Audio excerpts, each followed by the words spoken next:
Design should make you feel something. It should stop your scroll and make you ask yourself, what is that? The RAD UFO accomplishes this. It looks as if it were dropped straight out of a spaceship.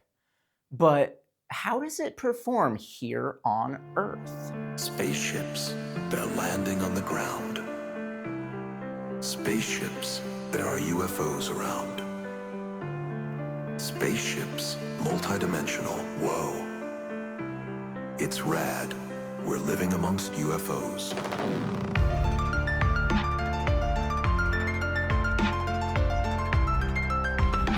The last few days I've been in Florida.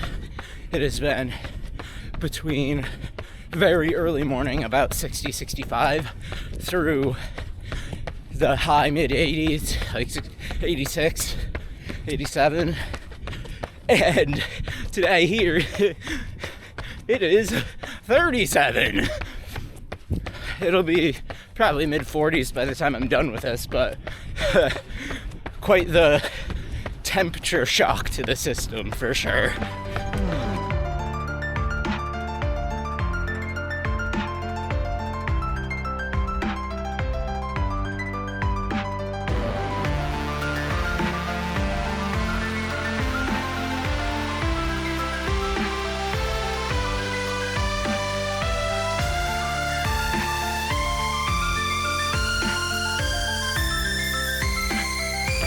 I just did some Cloud Atlas level dot connecting on the RAD UFO.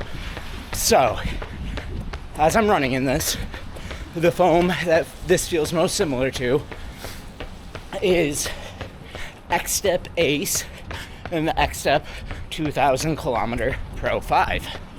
Now, whose wife ran 2,000 miles in the RAD UFO?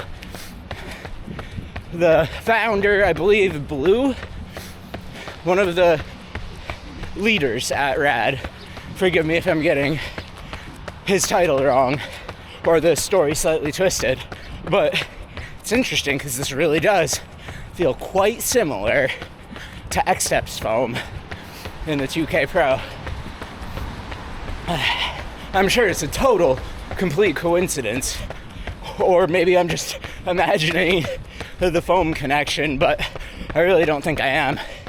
If anything, though, the foam in the RAD feels a little more energetic. It could also be the rocker geometry contributing to that. It's a more heavily rockered shoe. But yeah, so far so good. Spaceships! They're landing on the ground! Spaceships! There are UFOs around! Spaceships! Multidimensional! Whoa! It's rad! We're living amongst UFOs!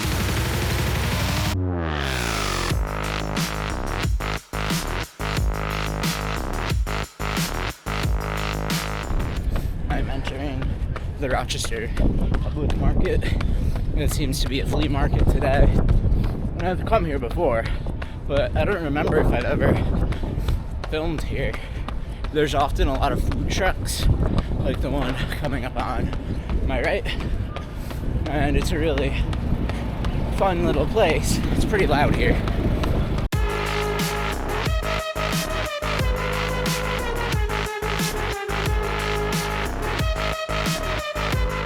Okay, here I am on Park Ave. It's been really loud so far everywhere I've been, so I haven't been able to give all that much of my opinion on the UFO. So far it's phenomenal. I mean, it's like the Dynafish Xiaoyan with the foam of the X-Step 2000 kilometer Pro.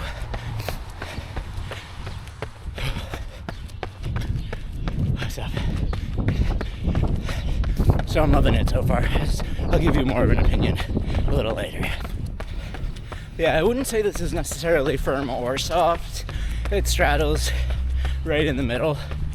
For foams, it feels really nice landing midfoot. Pretty good in the 4-foot too. It's very comfortable. I'm just very relaxed in this. I'm not sure if the foam is quite as energetic as the Xiaoyan, but I think given how thrashed my legs are today, I've just been hammering this week. This is going to be my highest mileage week ever in my life, and I should be landing at around 115 miles unless I start to feel frisky on this run and press it a little bit, but that's not my intention. Probably cap it out at 2021. I'm moving at a decent clip, not right now, but overall this run, again, not quite as quick as I would be in the Xiaoyan, but for sure not slow. Like mid 7s to 8. It'll probably average out to be around 8 or above given all the recording that I'm doing. But yeah, this is a new shoe to add to the high mileage rotation. Like, I'm gonna be running in this. Spaceships, they're landing on the ground. Spaceships, there are UFOs around. Okay, 20.2, 8:11 pace. I feel pretty defeated right now. However, the RAD UFO is fantastic. So really comfortable, very good shoe. I'm so tired. It was not the extreme end of the bounce, but it was like a daily trainer with just a bit better foam, not just slightly better, a bit better, the foam, and a really great geometry. Like, not quite the Xiaoyan's level of geometry, but more subtle and more relaxed than the Xiaoyan. And the foam is maybe slightly bouncier than the XUp 2000 km Pro.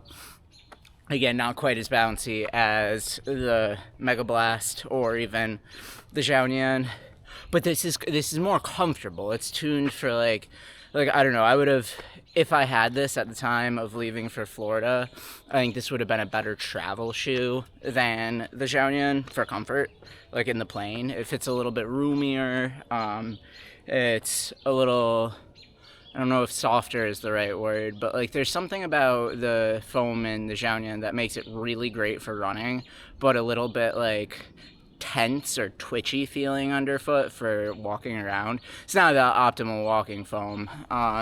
This would be a little bit better for walking, I think, and not that that's what you would use it for, but that's the type of differentiation between the two. So yeah, more up level on the comfort from the Xiaoyan, and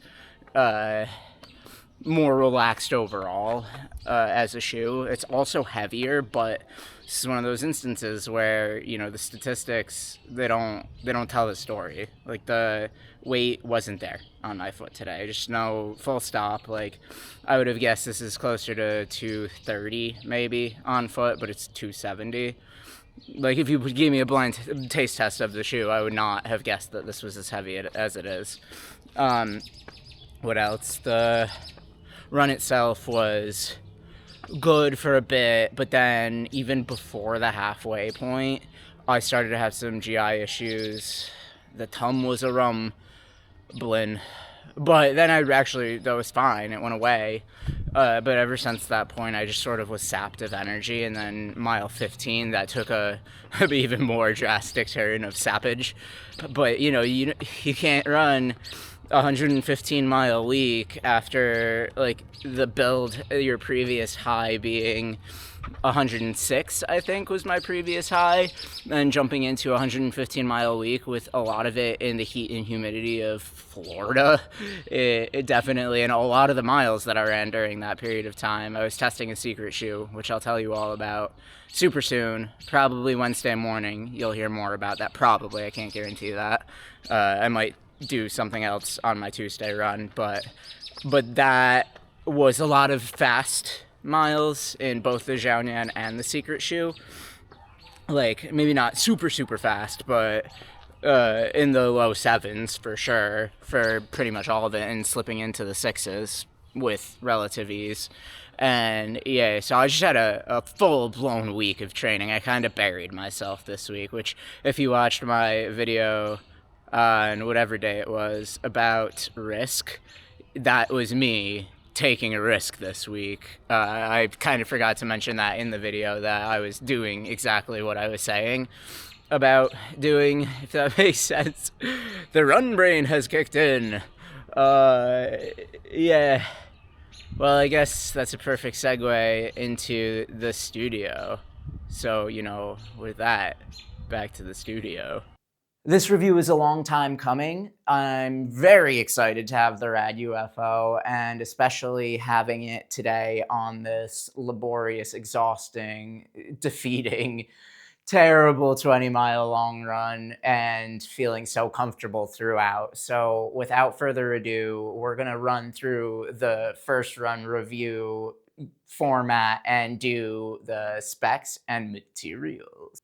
All right, this space age goober here is coming in at 42 in the heel, 34 in the forefoot for an 8mm drop. It is a full double layer PIBA midsole called Superfoam. It's spelled like soup foam, but I'm pretty sure it said Superfoam. And it is a nice synthetic textile-like material. It's like any synthetic mesh. It has ample padding in the heel and a pretty rigid heel counter, which we'll discuss later. And it has a gusset, which I didn't even notice until I started reviewing it. I was looking at it just a second ago, which is a good sign, because for me, sometimes gussets can be a little bit constricting on my midfoot, and I think this is probably the best gusset that I've ever seen. It has these little puffed up, still semi-flat laces, but they're more round than flat. They're like oval shaped, and the design is what catches you, first of all. I know it's not exactly a specs thing, but it is aesthetic as all get out. It is a very, very beautiful shoe, in my opinion. I know it's maybe not the most normal looking object in the world, but it for sure fulfills the promise of its name. It is a spaceship of a shoe. And the weight is 270 grams and a size 10. All right, moving on to the fit. All right, listen up. The RAD UFO. I know I'm late to the party here, but this is going to be a really fun shoe to review. I got it in a size 10, and immediately I think it's a little bit big. I was comparing it to another shoe that's also a little big, but this is the risk that I run, being in between sizes. There's not really a good way to know for me which one, how it's going to work, especially with my right foot because it's wider. So that's why we're doing this lacing up section to see how it fits. I'll let you guys know. I mean, that's what my job is, right? Is to tell you all how the shoes fit so you can make an informed decision. And see, this is the thing. It's really big on my left foot. Immediately, like just stepping into it, my left foot is going to feel a bit roomy in there, but my right foot has the exact right amount of space width-wise in the forefoot. And, I mean, it's long, but 10s are always long on me. And, I mean, it's worth it. It's worth it to have the extra space width-wise for me, because the consequences for not having that range from toe rubbing to heel whip to all sorts of weird instabilities, and even imbalances. Like, I've had injuries of asymmetry, or maybe not like full-blown injuries, but for sure like bad sensations from going with a size 9.5. So that's why I'm ordering most of my shoes in a 10 now, even though it does come with risks. And we'll see on the run how it fits, because fit really depends on running in it as well. It's not just about static fit, but dynamic fit. I see here that they have the lace loops instead of traditional eyelets, and I know those could be less durable for some people. Like they've had issues with the lace loops. I think particularly on the Vomero Plus is one of the shoes, and I think maybe the Streak Fly 2 as well had that issue. I might be misciting something, but we'll see. I mean, these look really robust. And so far, this is like locking down onto my foot very nicely. It feels very comfortable upon step in. I like the details on this too. I mean, the logo is nice and puffy for RAD. The color is sick. I think these look awesome, personally. I mean, I'm not the most stylish guy in the world, but I think they look pretty cool. Yeah, I'm not so sure about the puffy laces. Maybe it's to prevent lace bite or something. I don't really know. Maybe it's to match the aesthetic.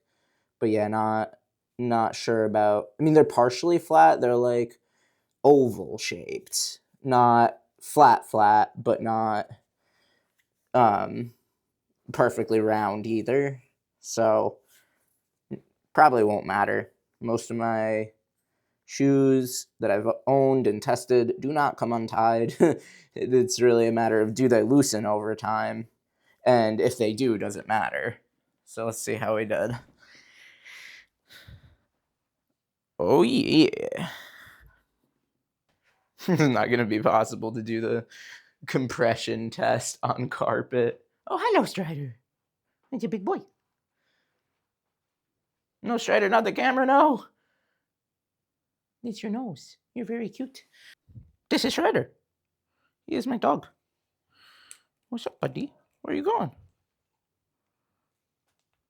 So my initial thoughts on the fit were a little bit skeptical. After running in this, though, I feel like this fits perfectly. It is roomy in a 10 for me, but I think that works in tandem with the platform width and just goes to support the shoe's intention and the shoe's function, which is as a long distance cruisy super trainer style shoe. So it's not, I don't need it to fit snug. In fact, I wouldn't want that. And having this really wide base allows for a wider and more accommodating fit in the upper, because it's very stable due to the overall size of the platform. So you're not moving around even though there's a lot of space in the shoe. And part of this too is the insole has a little bit of a sculpted medial ridge. I don't know if that's like a technical term. That's just what came out of my brain.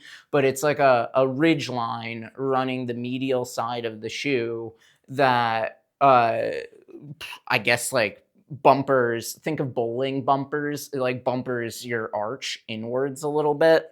And so I don't know if that's like, and it's actually on the lateral side as well, but it's more prominent medially. So I don't know if maybe that's what kept my foot in place, but it fits really, really well, especially out on the run.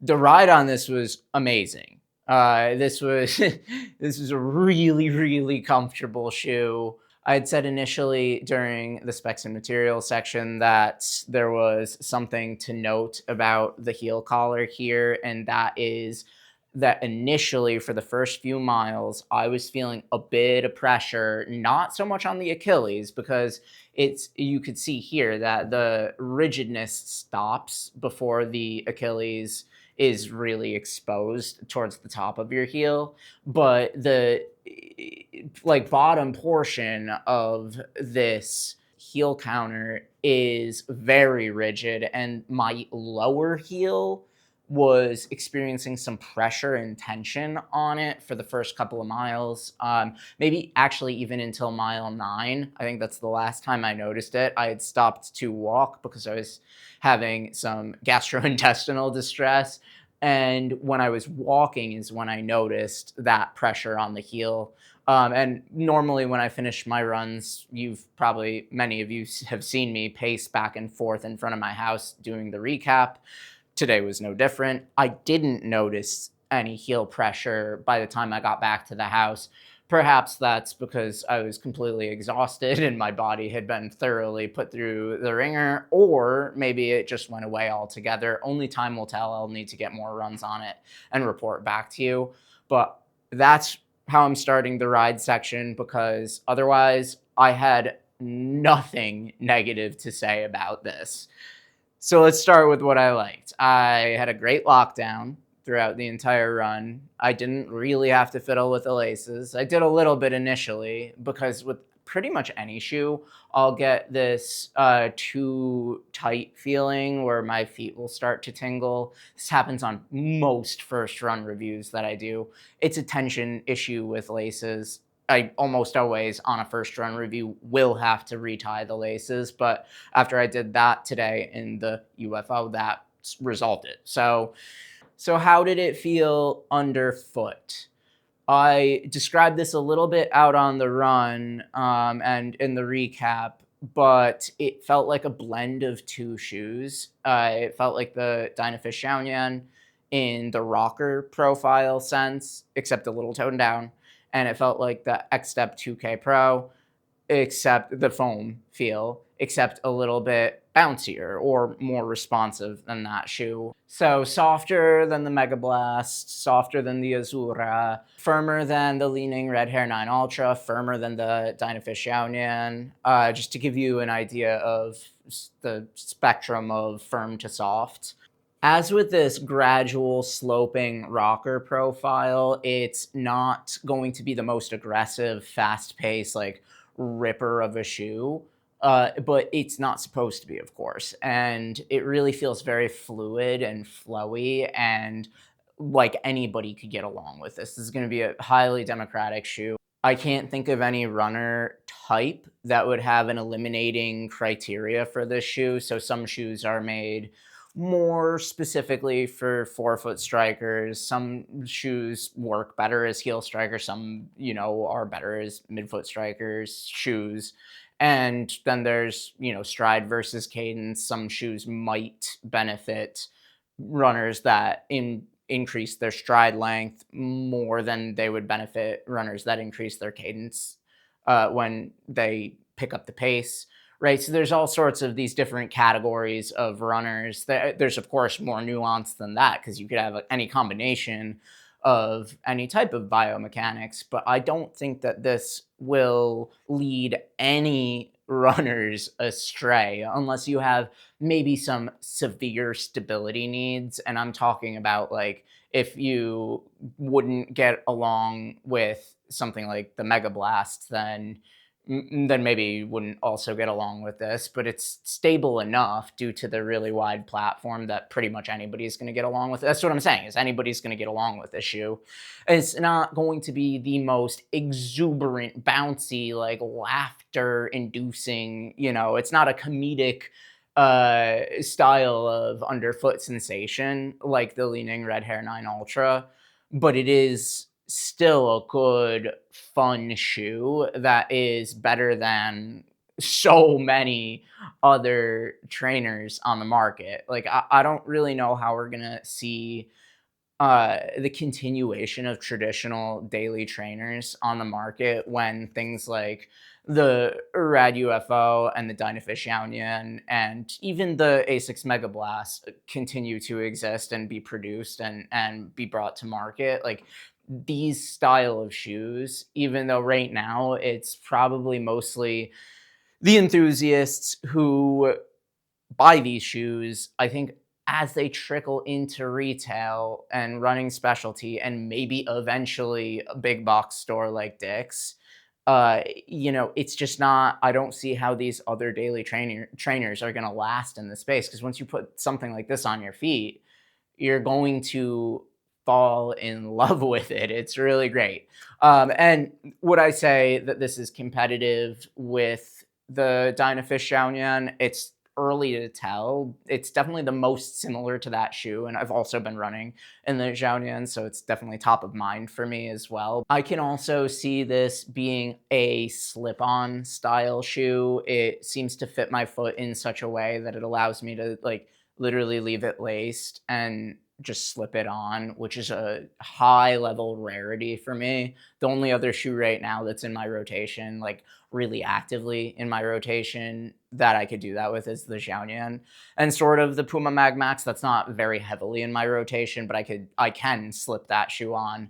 And this does have something a little of the Mag Max to it. It's the same weight as my Mag Max and a size 9.5, but they fit similarly. I mean, the UFO is a little bigger in a 10, but they do fit pretty similarly between the two sizes.